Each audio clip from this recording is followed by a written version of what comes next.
My son sent me a text that cut deeper than any blade. Don't expect me to take care of you when you're old. I got my own life, my own family to worry about. I stared at those words on my phone screen, reading them over and over until they burned into my mind. I typed back 2 words, my hands steady despite the storm raging inside me. That's fine. The very next morning, I called my lawyer and changed my will. When Jamal found out what I'd done, he showed up at my door ready for war. I'm glad you're here with me right now. Stay with me until the end of this story, because what happened next changed everything. That I spent 32 years building something I could be proud of. My wife Lorraine and I raised our boy Jamal in a brick house on the west side of Atlanta, not far from the historic Sweet Auburn district. We weren't rich by any means, but we were smart with our money. I taught history at Benjamin Mays High School for 3 decades, and Lorraine worked as a nurse at Grady Memorial Hospital. We saved every extra dollar, invested carefully in index funds, and paid off our mortgage 10 years early. When Lorraine passed away 5 years ago from a massive stroke, I inherited everything we'd built together: the house, her pension, our investment portfolio, and her life insurance policy. It wasn't millions, but it was enough to live comfortably and maybe leave something meaningful behind. When my time came, Jamal had always seemed like a good son. At least, that's what I told myself. He called regularly, came by for Sunday dinner after church, brought his wife Nicole and their 2 kids Isaiah and Zara. We celebrated birthdays at Pascal's restaurant, had barbecues in my backyard, watched the Falcons lose together. I helped them whenever they asked, watching the grandkids when they needed a break, or wiring money when they said they needed a new water heater, or when Nicole's car broke down on I-85. Was I being a loving grandfather, or was I being played? Back then, I didn't ask myself that question. I just gave the way parents do. The first warning sign came about 6 months ago. Jamal called me one Tuesday evening, his voice tight with what sounded like panic. "Dad, I need your help. It's urgent." My heart dropped. "What's wrong, son?" He paused, then said, "We need $15,000. Nicole's mother has cancer, and the insurance won't cover all the treatments. We're desperate, Dad. I wouldn't ask if it wasn't life or death." I didn't think twice. The next morning, I went to the bank and wired him the money. $15,000, gone in minutes.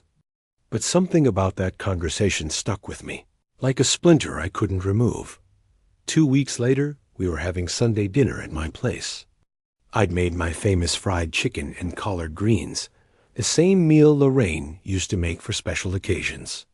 As we were eating, I casually mentioned Nicole's mother. "How's she doing with the treatments? Is she responding well?" Nicole looked at me like I'd grown a second head. "Treatments for what?" she asked, genuinely confused. Jamal jumped in fast, too fast. "Dad, you misunderstood. I said preventative treatments. Routine stuff. Everything's fine." But I saw it in his eyes, the same look he had when he was 12 years old and lied about breaking Loren's favorite vase. The damage was done. I knew he'd lied to me. And worse, he knew that I knew. After that dinner, I started paying real attention. I noticed how Nicole's eyes lit up whenever I mentioned my retirement accounts. I caught the way Jamal steered conversations toward my plans for the future, asking questions about my health, my daily routine, whether I'd thought about downsizing. "You're getting up there in age, Pops," he'd say with manufactured concern. "Maybe it's time to think about one of those senior communities. Wouldn't that be easier on you?" I was 71 years old and still jogging 3 miles every morning through Grant Park. I cooked my own meals, maintained my own house, drove myself wherever I needed to go. What exactly did I need help with? Then came the text message that shattered everything. It was a Saturday morning in late spring. I was sitting on my back porch, drinking coffee and reading the Atlanta Journal-Constitution, enjoying the warm breeze and the sound of birds in my magnolia tree. My phone buzzed. I smiled, thinking Jamal might be sending pictures of the grandkids. Instead, I read words that felt like a punch to the gut. Don't expect me to take care of you when you're old. I got my own life, my own family to worry about. My hands started shaking. I read it again. And again. There was no argument before this, no fight, nothing that would explain such cruelty. Just 3 days earlier, we'd had dinner together, and everything seemed normal. What triggered this? Or had this resentment been building for years, behind fake smiles and holiday visits? I sat on that porch for almost an hour, watching my coffee go cold. How do you respond to something like that? Do you beg? Do you apologize for being a burden you haven't even become yet? Do you defend yourself against accusations you don't understand? I wasn't going to do any of those things. I took a deep breath, straightened my shoulders the way Lorraine always told me to, and typed back those 2 words. That's fine. Nothing more, nothing less. I hit send and set my phone down on the patio table. My heart was pounding like a drum in my chest, but my hands were steady now. If Jamal wanted to draw that line in the sand, I would respect it. But respect goes both ways, doesn't it? That same afternoon, I called Benjamin Carter, the lawyer who'd helped me settle Loren's estate 5 years ago. "Benjamin," I said when he answered, "I need to revise my will. Can you see me this week?" There was a pause on the line. "Marcus, is everything all right?" he asked with concern. "Everything is crystal clear," I replied. And for the first time in months, maybe years, it truly was. I saw my situation with absolute clarity.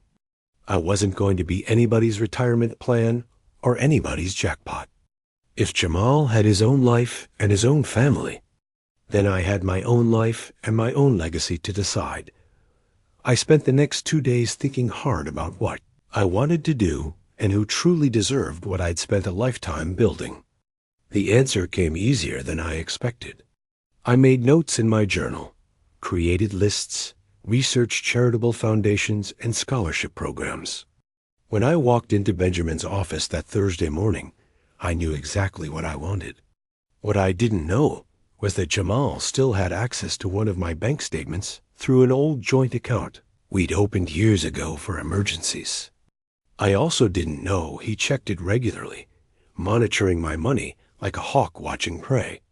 And I certainly didn't know he would see the payment to Carter and Associates law firm, or how far he'd go when he discovered what I'd done. The meeting with Benjamin lasted less than an hour. He didn't judge me or question my decisions. He simply listened, took detailed notes, and promised to have the new documents ready for my signature within a week. Walking out of his office, I felt lighter than I had in months. That's what freedom feels like, the power to choose your own path, even in death.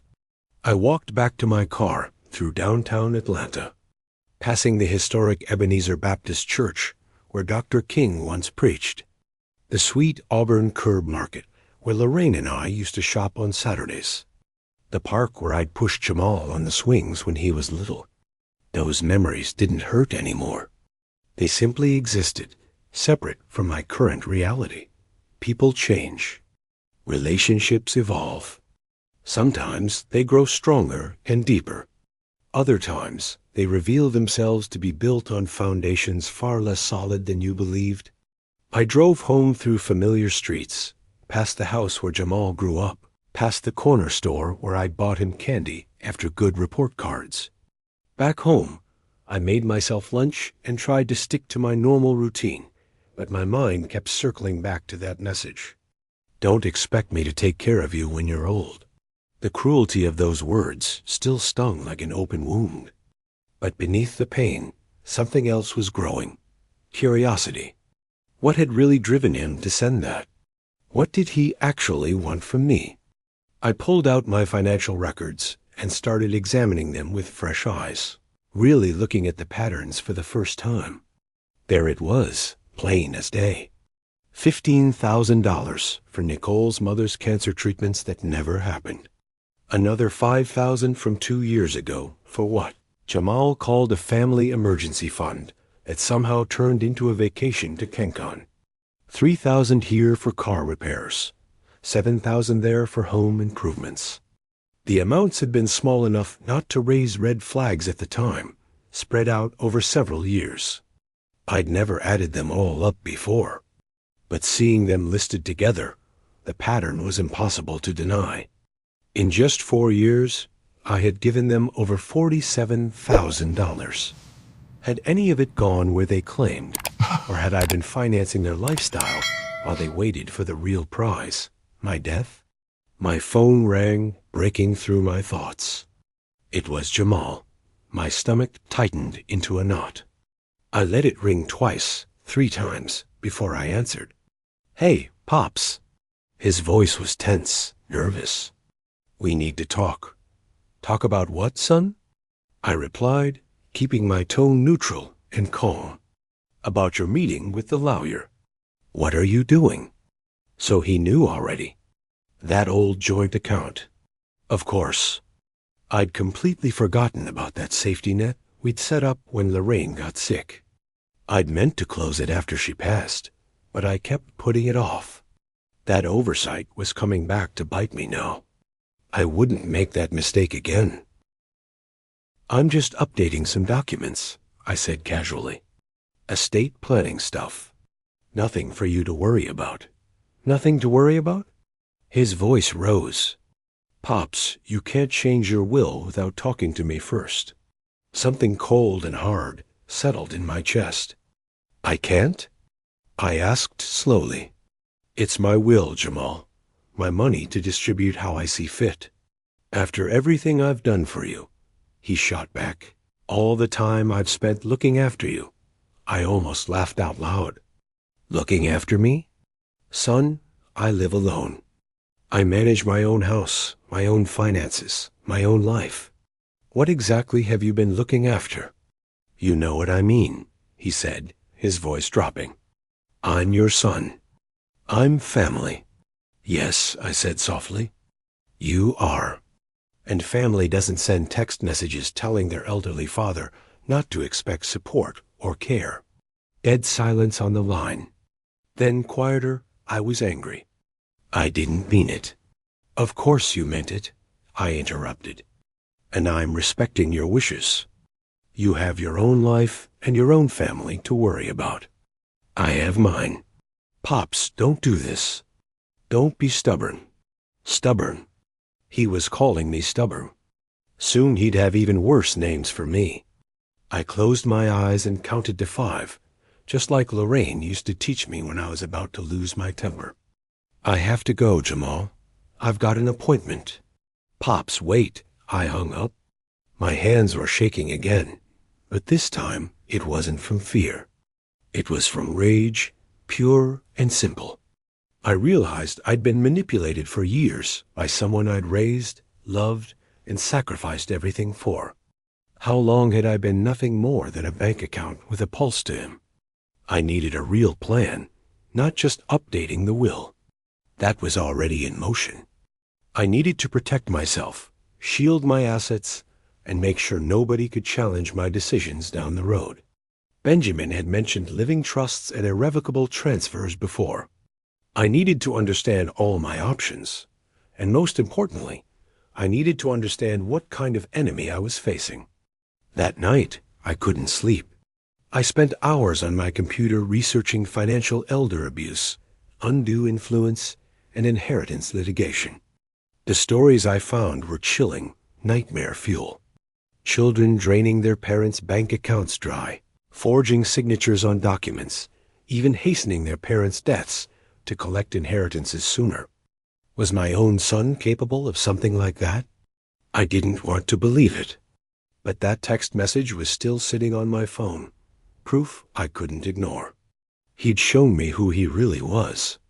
Maya Angelou said it best. When someone shows you who they are, Believe them the first time. By midnight, I had a plan outlined in my notebook. Document everything. Keep meticulous records. Build an airtight case if necessary. Make strategic changes to protect what was mine and direct it toward people and causes that truly deserved it.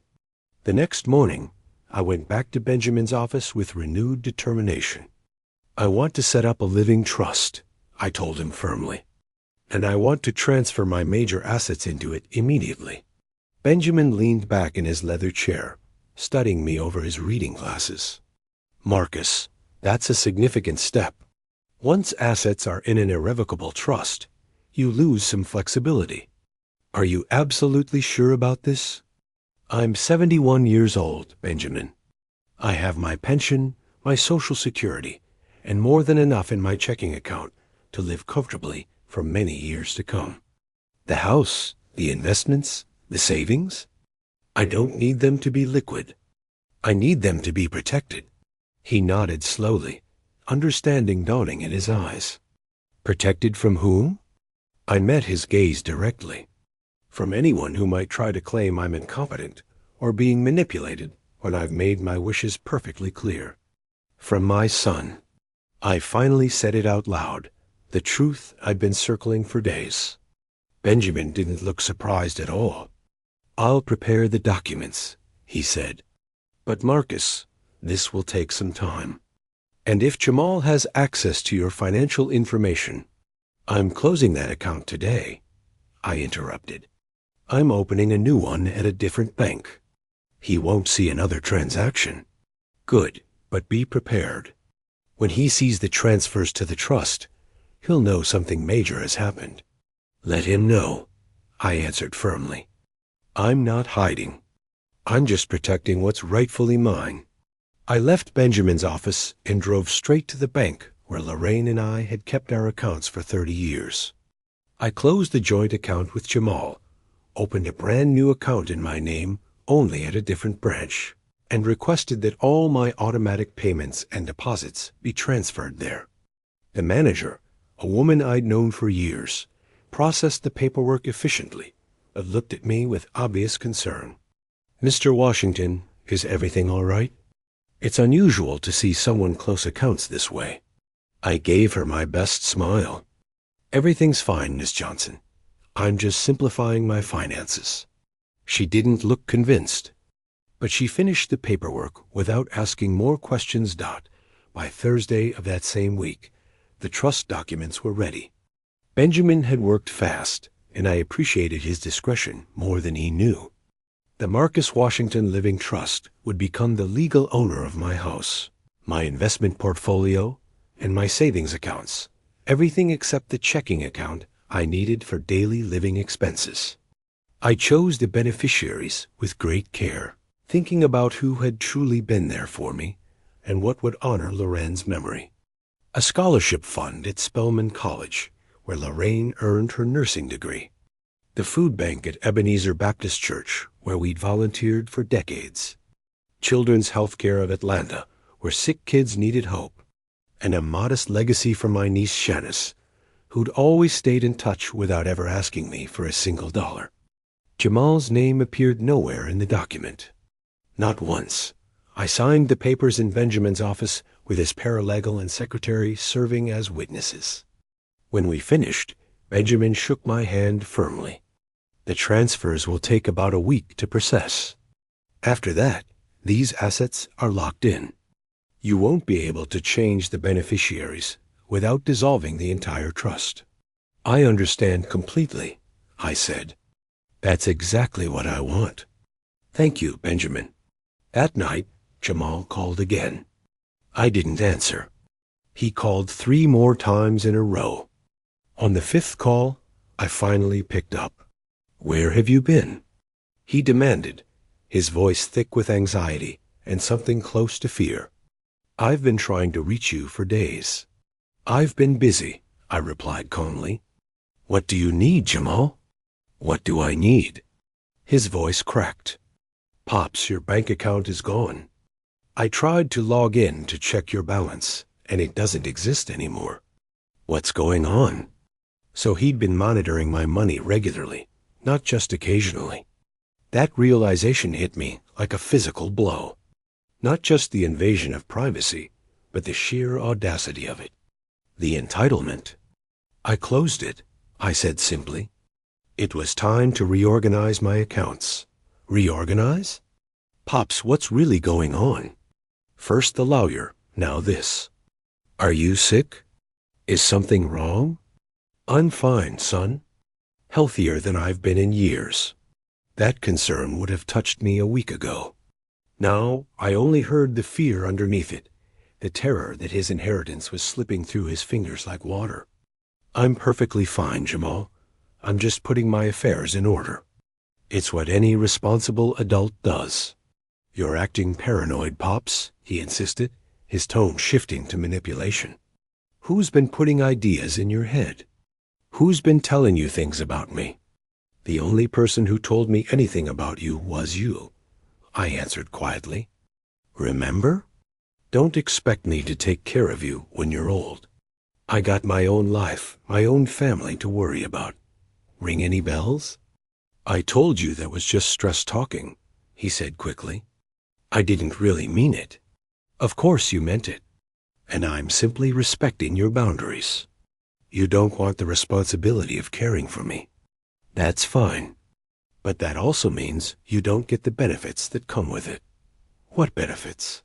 His voice rose again. What are you talking about? Good night, Jamal. I hung up before he could respond. My hands didn't shake this time.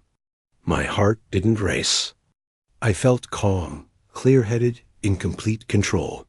For the first time in my 71 years on this earth, I was putting myself first, setting boundaries, demanding respect. And it felt like coming up for air after being underwater for too long. It felt like freedom. 2 days later, on a Saturday morning, I was out in my garden pruning my rose bushes when I heard a car screech into my driveway. A door slammed hard. Fast, angry footsteps approached. I didn't even have time to set down my pruning shears before Jamal burst through my garden gate, his face twisted with rage. You want to tell me what the hell you've done? He shouted loud enough for the whole neighborhood to hear. I set my tools down carefully and looked up at him. Lower your voice. The neighbors can hear you. I don't give a damn about the neighbors. He yelled even louder. I just talked to the bank. They said you've transferred almost everything.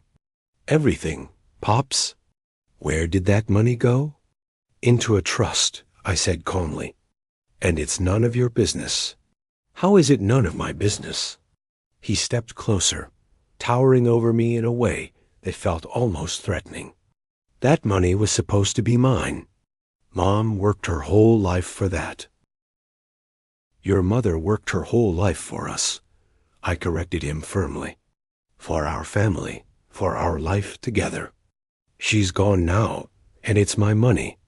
Mine to do with exactly as I see fit. You can't do this.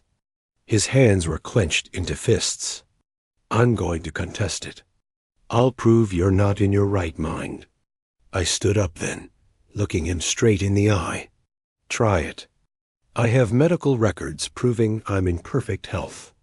I have witnesses confirming my decisions are conscious and voluntary. I have documentation of every single step I've taken. What do you have, Jamal? A text message telling me not to count on you? He went pale. You don't understand. We need that money.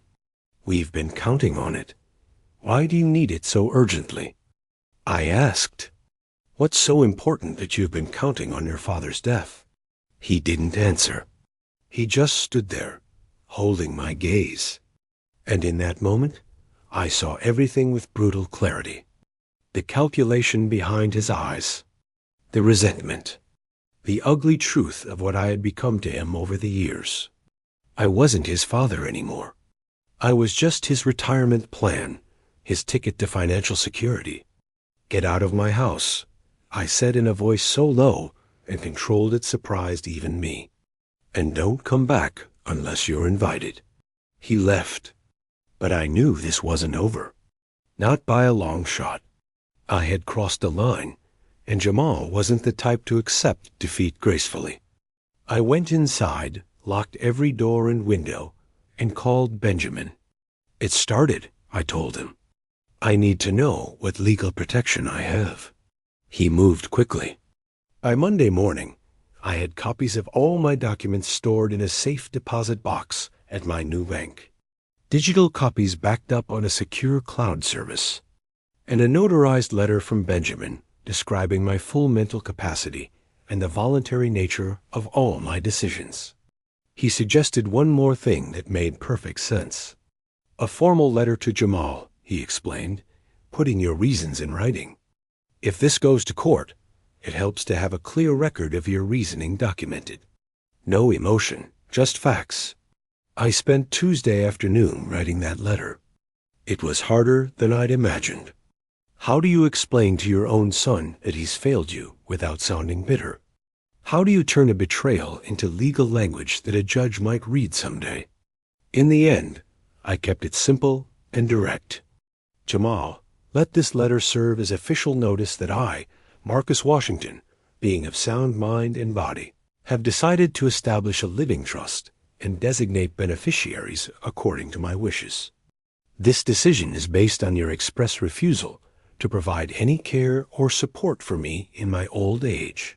As you stated to me in writing on May 14th, I respect your right to prioritize your own family. I am exercising my right to prioritize my legacy.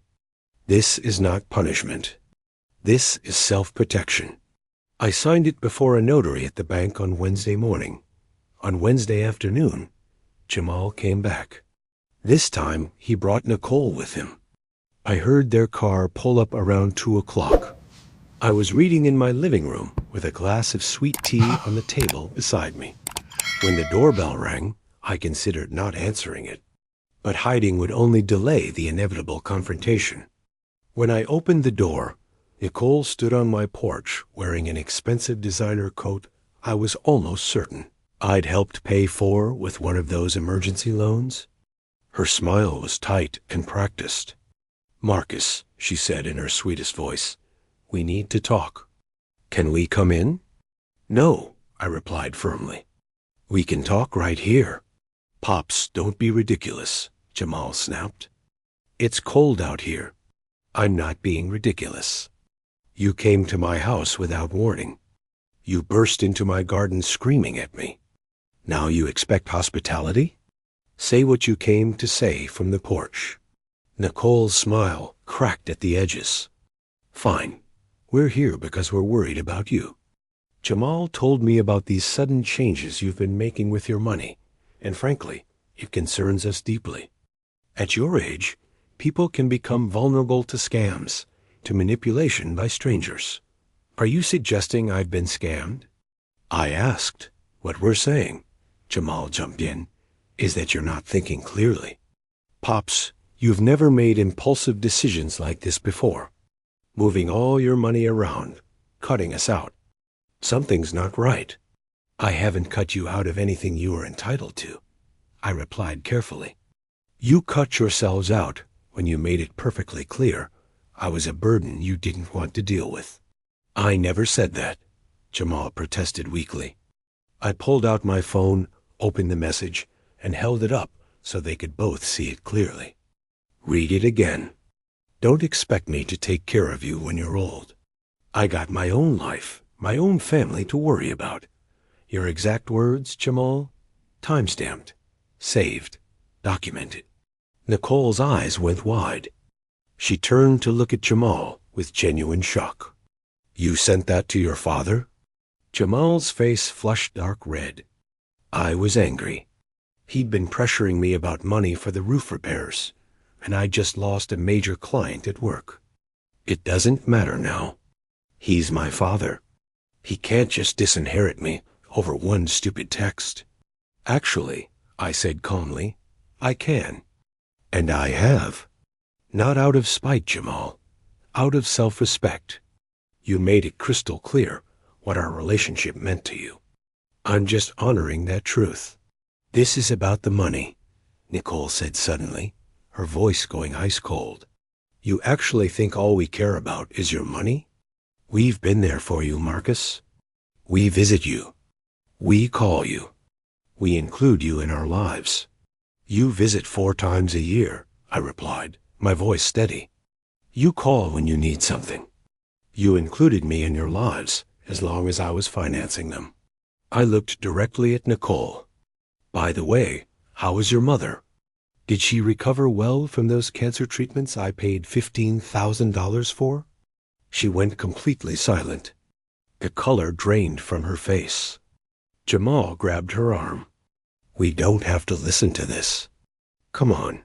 But before they could leave, he turned back to me one last time. You have 1 week to think this over, Pops.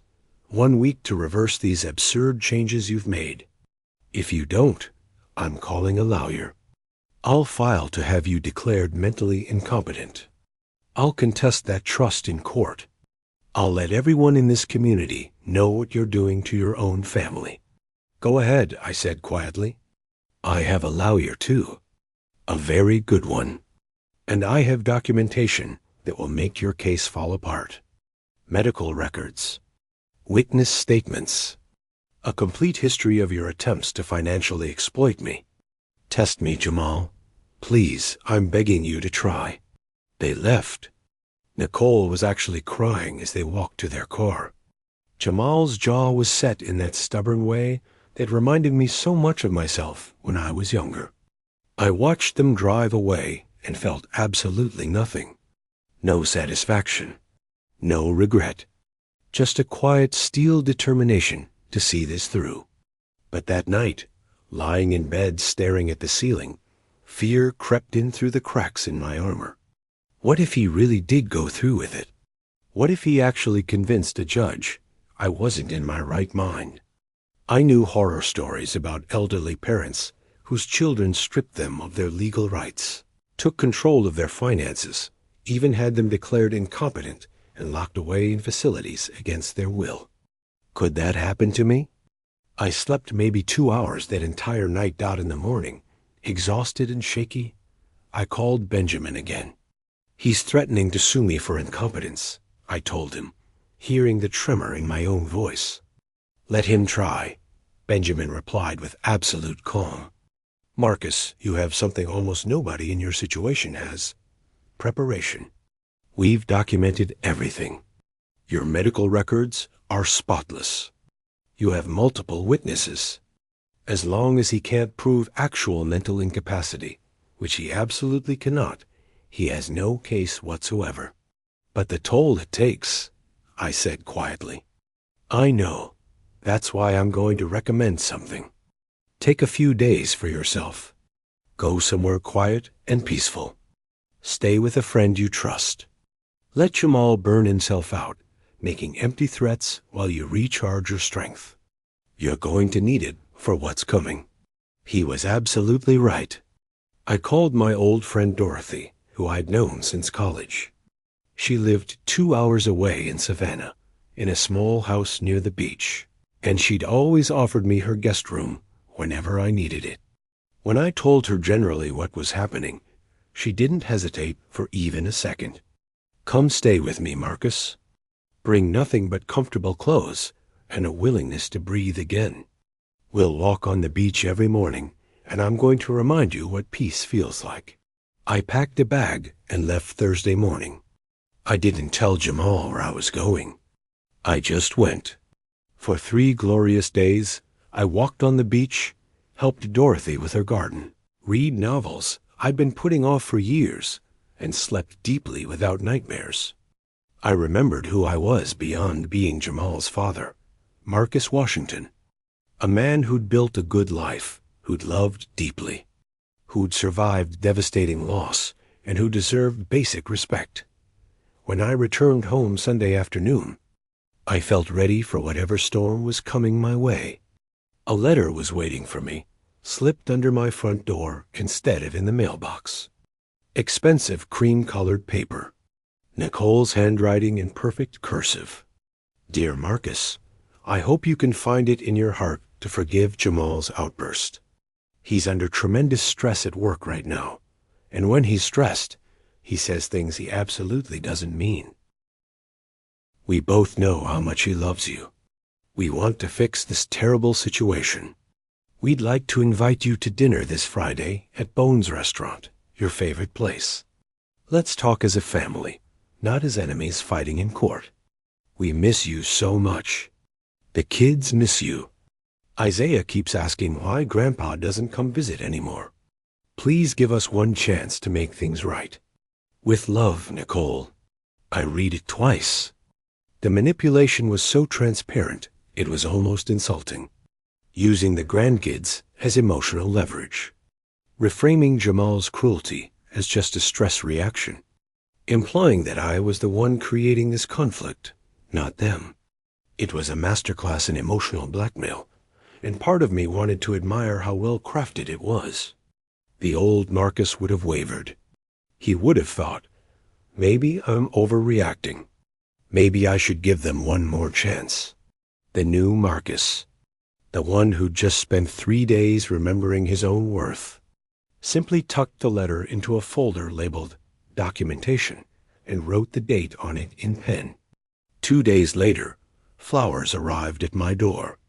24 red roses with a card attached. Pops, I'm truly sorry. Let's talk. Your son, Jamal. I took a photo of the card, added it to my documentation folder, and drove the flowers to the nursing home around the corner. The staff was thrilled. I didn't mention who'd sent them, and the phone call started. Not angry anymore, but pleading, manipulative. Nicole called first, her voice soft and conciliatory, dripping with fake concern. Marcus, please. We've made mistakes, but we can get past this. Family is supposed to forgive each other. Family is also supposed to respect each other, I replied. To treat each other with dignity, not see each other as ATM machines. That's not fair, Marcus. We never... Nicole, I have detailed records, I interrupted. Every single penny I've given you in the last 4 years. $47,000 for emergencies. You never quite explained properly. Would you like to review them together line by line? She hung up immediately.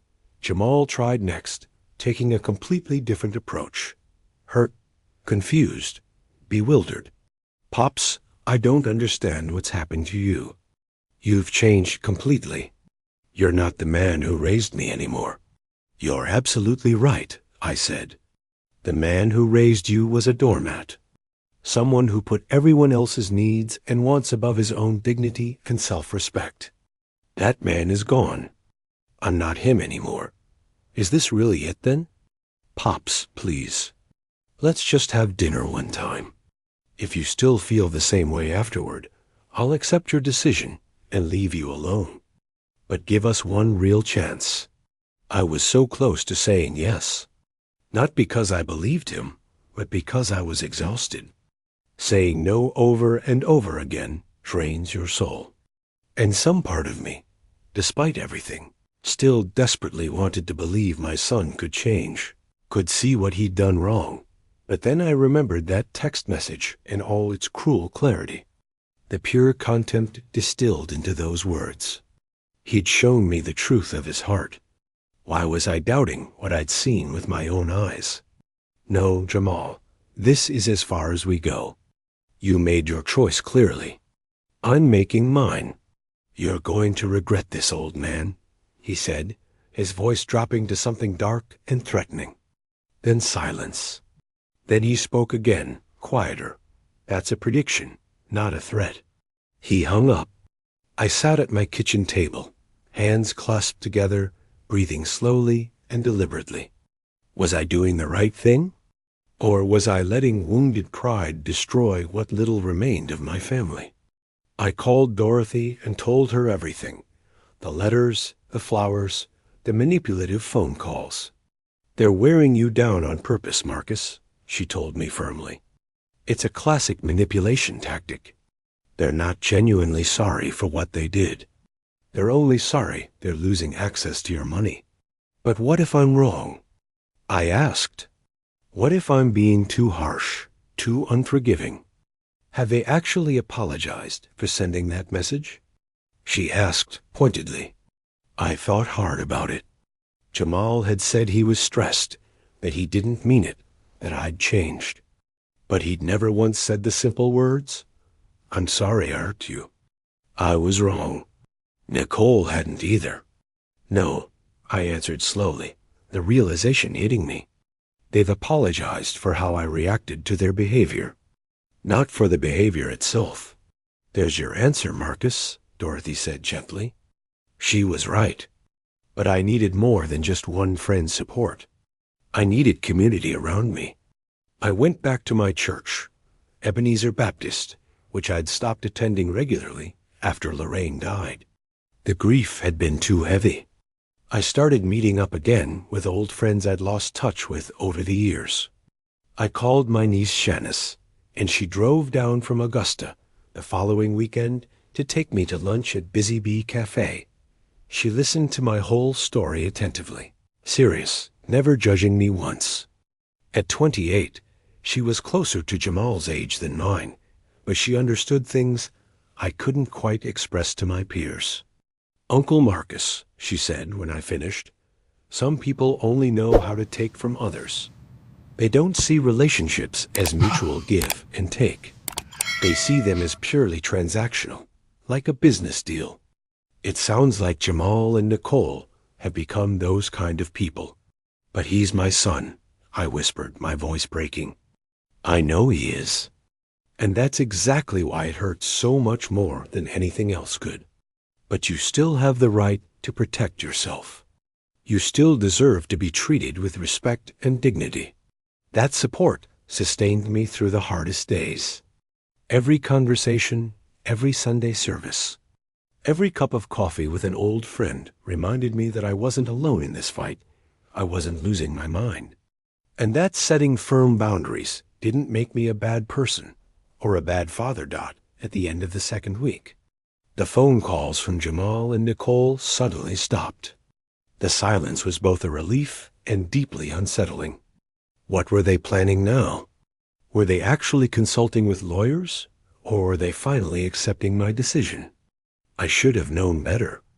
Acceptance wasn't in their playbook.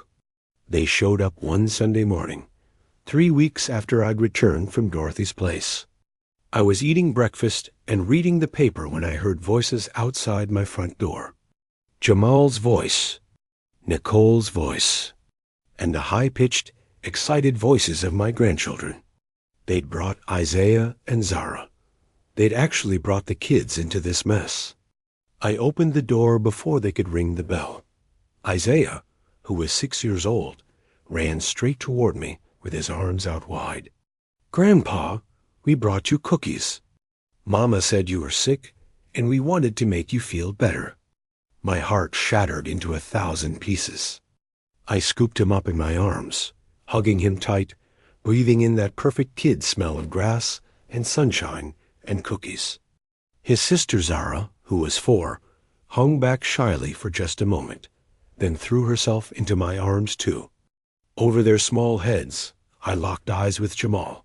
He was smiling, but his eyes told a completely different story. We wanted to surprise you, Nicole said in an artificially cheerful voice. It's such a beautiful day. We thought we could have a family picnic in your backyard, like we used to do. Doesn't that sound nice? You should have called first, I said carefully, gently setting the children down. Don't you want to see us, Grandpa? Isaiah asked, his little face confused and hurt. What was I supposed to say to that innocent question?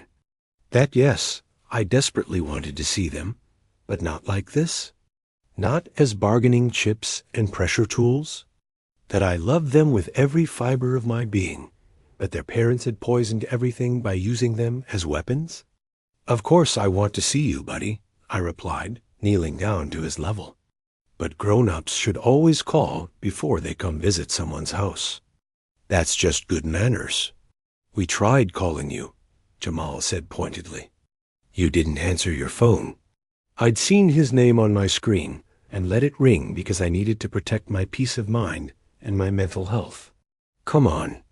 Pops, Jamal urged, his tone light but with an edge underneath. "Let us in. The kids are excited to spend the whole day with you. Unless you want to reject your own grandchildren right here on the porch where the neighbors can see." The hidden threat was crystal clear. If I refused to let them in, I was the villain rejecting innocent children. I stepped aside. What other choice did I have in that moment? They settled into my living room like they owned it. The kids sprawled on the floor with coloring books Nicole had conveniently brought along. Jamal and Nicole sat on my sofa as if it were their own home. Nicole pulled out a container of homemade cookies, the chocolate chip kind she knew were my absolute favorites. Jamal made casual comments about how well-maintained my house was, how much property values had increased in this neighborhood, how valuable this land must be worth now. Every single word was calculated, deliberate. "We've been thinking about all of this," Nicole said after 20 minutes of painfully awkward small talk. "And we wanted to ask for your forgiveness, Marcus. We handled everything badly." "Yeah, Pops," Jamal added, and it sounded rehearsed, practiced. "I never should have sent that text message. I was frustrated with work, stressed about our finances, and I took it out on you unfairly. I'm genuinely sorry." It sounded like lines from a script. And the kids were right there, just a few feet away, completely oblivious to the adult drama, happily coloring pictures. I was supposed to believe this sudden change of heart was sincere. "What exactly are you sorry for?" I asked quietly. Nicole blinked. "For hurting you, of course. For making you feel like you don't matter to us." "But do I actually matter to you?" I asked. "Or does my money matter to you?" Jamal's jaw tightened visibly. "That's not fair at all. You've called me mentally incompetent. You've threatened to sue me in court. You've talked about having me declared unfit. And now you're sitting in my living room, expecting me to dissolve my trust because you brought my grandchildren and some homemade cookies?" "We're trying to fix this," Nicole said, her sweet voice starting to crack and show what was underneath. "We're trying to bring this family back together. You're the one making it impossible." I stood up slowly, feeling every one of my 71 years. "I'm the one who set a boundary after you, Jamal, told me in writing not to count on you for anything. I'm the one who protected my life savings after years of questionable emergency loans that drained my accounts. And somehow I'm the problem here?" "Lower your voice," Jamal hissed. "The kids are right there. Then maybe you shouldn't have brought them into this situation in the first place." Nicole stood up abruptly. "Isaiah, Zara, go play outside in Grandpa's backyard. He has such a beautiful garden for you to explore." The kids ran outside happily, understanding absolutely nothing about what was really happening. The moment the back door closed behind them, Nicole's mask dropped completely. "Let's stop pretending," she said, her voice going ice cold and sharp. "You're being selfish and vindictive, Marcus. You have more money than you'll ever possibly need, and you're hoarding it while your own family struggles to survive." "Struggling?" I asked. "You have a luxury car worth $60,000. You have a country club membership. Your kids go to private school. Where exactly is this struggle you're talking about?" "That's none of your damn business," Jamal snapped. "But my money is your business? Interesting logic." "We're your family," Nicole said. "After everything we've done for you over the years, name one thing," I interrupted. "Name one single thing you've done for me in the last 5 years that didn't have your future inheritance as the underlying motivation." The silence that followed was absolutely devastating. They couldn't answer because there was no answer. "This is what's going to happen," Jamal said finally, his voice dropping low and dangerous. "You're going to call Benjamin Carter. You're going to cancel that trust. You're going to restore our inheritance to what it should be. And you're going to do it before the end of this month. And if I don't?" I asked calmly. "Then you won't see your grandchildren again," Nicole answered, saying it as casually as if she were discussing the weather. We'll move to another state if we have to. We'll tell Isaiah and Zara that you didn't want to see them anymore, that you chose money over your own family. I felt like I'd been punched in the stomach. My grandchildren. The thought of never seeing Isaiah's gap-toothed smile again, of never hearing Zara's off-key singing, of missing their birthdays and school plays and soccer games took my breath away completely. But even through the crushing pain, I recognized the move for what it was, the ultimate weapon. They were willing to sacrifice their own children's relationship with their grandfather just to get money. "Get out," I said in a voice so low it barely qualified as a whisper. "Pops, get out of my house right now. And if you ever use those children as tools to pressure me again, I will document every word of this conversation. I'll make sure any judge who reads it understands exactly what kind of parents you really are." Jamal's face turned almost purple with rage. "You're going to regret this. I swear to God, you're going to regret this. The only thing I regret is not seeing who you really were years and years ago." They left, practically dragging the confused kids from the backyard with barely a goodbye. I could hear Isaiah asking, "But why can't we stay with Grandpa?" before his voice faded behind the slam of car doors. I stood there in my empty living room, staring at nothing, shaking all over. I just lost my grandchildren. Jamal would absolutely carry out his threat. The mere thought made me so sick, I barely made it to the bathroom before I threw up. But beneath the fear and grief, something else burned hot and fierce, pure fury. How dare they? How dare they use those innocent children as pawns in their greedy game? I wasn't going to give in.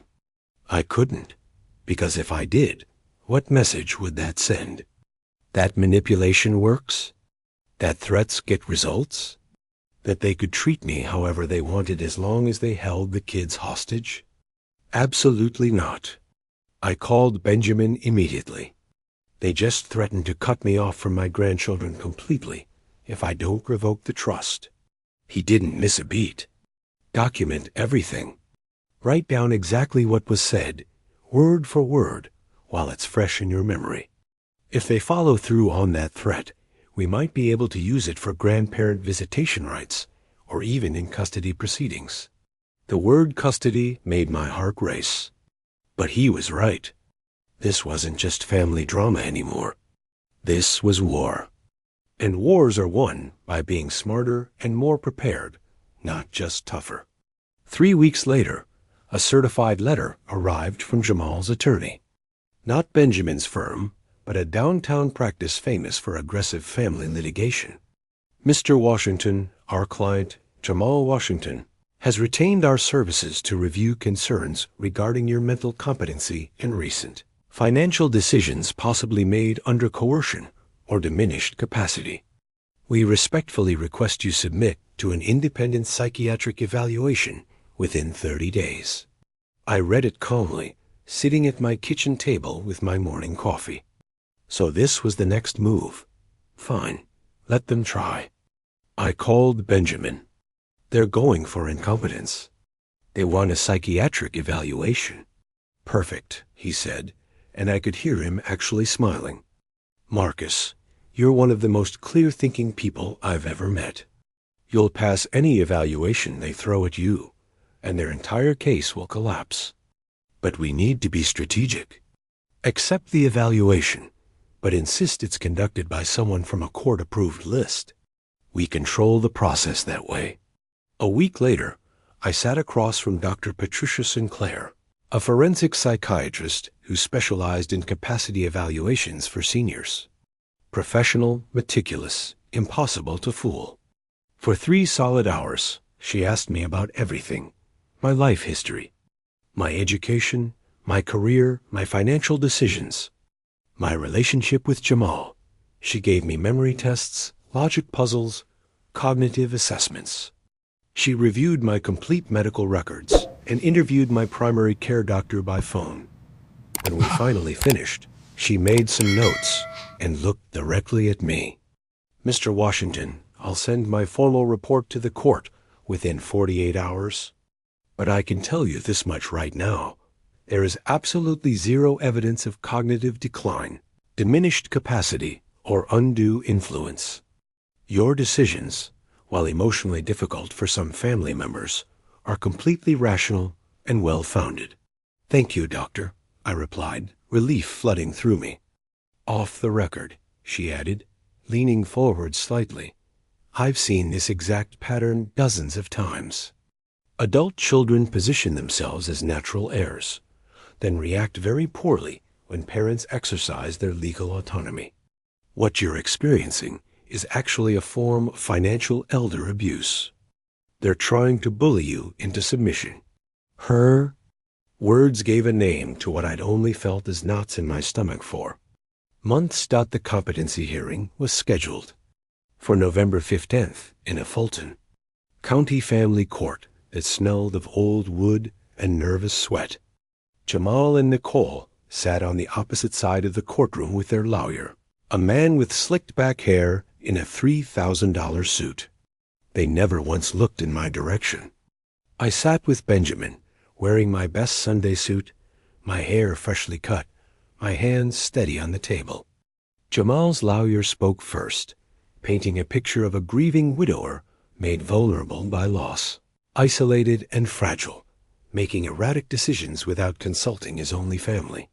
He hinted that Benjamin had manipulated me for his own benefit. He suggested early-stage dementia. Benjamin sat completely calm, taking notes, letting him talk. Then Dr. Sinclair took the witness stand and absolutely demolished their narrative in less than 15 minutes. She detailed my perfect scores on every cognitive test, my complete understanding of my complex financial situation, my ability to clearly explain the reasoning behind every decision I'd made. She mentioned that I lived independently, drove safely, maintained an active social life, and showed zero signs of any decline whatsoever. In fact, she said, looking directly at the judge, Mr. Washington demonstrates a level of logical reasoning and financial literacy well above average for his age group. His decisions, while perhaps unusual from a traditional family inheritance perspective, are completely coherent, autonomous, and legally sound. Jamal's expensive lawyer tried to recover. But doctor, isn't it highly unusual for a father to completely disinherit his only son without any apparent reason? Unusual, perhaps, she replied crisply, but it's certainly not a criterion for legal incapacity. Mr. Washington has clear, well-documented reasons for his decisions. Whether those reasons please his son is entirely irrelevant to the question of his mental capacity. The judge, a black woman in her 60s with no-nonsense eyes, looked at Jamal over her reading glasses. Mr. Washington, she said, did you send a text message to your father stating, and I quote exactly, "Don't expect me to take care of you when you're old. I got my own life, my own family to worry about"? Jamal's face went dark. I was angry, Your Honor. He was pressuring me about money, and I just had a bad day at work. So you were angry about money, the judge said slowly. And now you're in my courtroom because he's disposing of his money according to his own wishes rather than yours. It's not that simple, Your Honor. It seems remarkably simple to me, Mr. Washington. She turned to me. Mr. Marcus Washington, did anyone force you or coerce you into making these financial decisions? No, Your Honor, I replied clearly. Are you fully aware of what you're doing and the consequences of your actions? Completely aware, Your Honor. Do you wish to make any changes to your current estate plan? No, Your Honor. My plan is exactly as I want it. The judge struck her gavel firmly on the bench. The petition for incapacity is dismissed with prejudice. Mr. Marcus, Washington is in full possession of his mental faculties and has every legal right to manage his estate precisely as he sees fit. Case closed. Jamal's lawyer gathered his papers quickly. Nicole looked stunned, like she'd been slapped. Jamal stared at me with pure hatred burning in his eyes, Not in the courthouse hallway afterward. He grabbed my arm hard. "This isn't over, old man." Benjamin stepped between us instantly. "Mr. Jamal Washington, that could be considered harassment and assault. I strongly recommend you remove your hand immediately." Jamal let go but leaned close to my face. "When you're sick and dying and alone, don't come crying to me for help." I looked at him, truly looked at him, and saw a complete stranger. When exactly had I lost my son? Or had he never really been who I thought he was? "Jamal," I said quietly, "I won't be alone. I have real friends. I have a community that cares about me. I have self-respect and dignity. What do you have besides greed and entitlement?" He turned and walked away without another word. 2 months after the hearing, I received a foreclosure notice from a mortgage company addressed to Jamal and Nicole. They'd apparently listed me as an emergency contact years ago and never bothered to update it. That's how I learned they were in serious financial trouble. The luxury lifestyle, the expensive car, the private school tuition, it had all been built on debt and credit, counting on my inheritance to eventually plug the holes. I called a private investigator Benjamin recommended. What he found was devastating. In 6 years, Jamal and Nicole had spent over $200,000 beyond their actual income. Not on necessities, but on vacations to Dubai, a boat they'd used twice, cosmetic procedures, country club fees they couldn't afford. They'd even taken out loans using my expected inheritance as collateral at multiple institutions. The investigator also found emails. Jamal had written to an estate attorney 3 years earlier, asking about legal ways to accelerate a succession when parents are being difficult. That lawyer had refused and reported the inquiry as unethical. But the emails existed as evidence. Sitting in Benjamin's office reading all of it, I felt physically sick. "He's been planning this for years," I said. "It appears so," Benjamin replied carefully. "Marcus, I have to ask, do you want to pursue this further? We have evidence of possible fraud, financial exploitation. We could file criminal charges. I imagined my son in handcuffs, my grandchildren visiting him in prison, newspapers running the story." "No," I said finally. "No criminal charges. But I want them to know that I know everything. I want them to understand they've lost completely." Benjamin helped me draft one final letter. It was delivered by courier on a Tuesday morning. "Jamal and Nicole, I now possess complete records of your spending patterns, the loans you took out against my future inheritance, and your consultations with attorneys about accelerating my death. I also have documented your threats regarding my grandchildren, your false accusations about my mental state, and your harassment campaign. I will not be providing financial assistance now or ever. However, I'm not cruel. Attached is information for debt counseling services and family therapy resources. My estate plan remains unchanged. Upon my death, my assets will be distributed according to my irrevocable trust. You will receive nothing. However, my door remains open if you ever decide to genuinely apologize and rebuild a relationship based on mutual respect rather than money. The choice is entirely yours. Marcus Washington." I didn't hear from them for 3 weeks. Then on Christmas Eve, there was a knock on my door. I opened it to find Isaiah and Zara holding hands with a woman I didn't recognize. Jamal's car was parked at the curb, but he didn't get out. The woman introduced herself as a court-appointed family visit supervisor. Apparently, Jamal and Nicole had lost their house, been forced into bankruptcy, and moved to a small apartment across town. Following a formal complaint about grandparent rights, SUSPECTE, filed by Benjamin, a family court judge, had ordered supervised visits. They hadn't done it out of kindness. They'd been legally forced. But I didn't care about their motivation. I had my grandchildren back for 2 precious hours. We made cookies, read stories, played in the light snow falling in my backyard.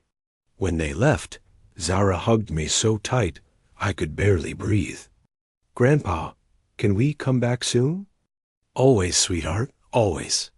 6 months later, spring arrived in Atlanta with explosions of pink dogwood blossoms and crystal-clear mornings.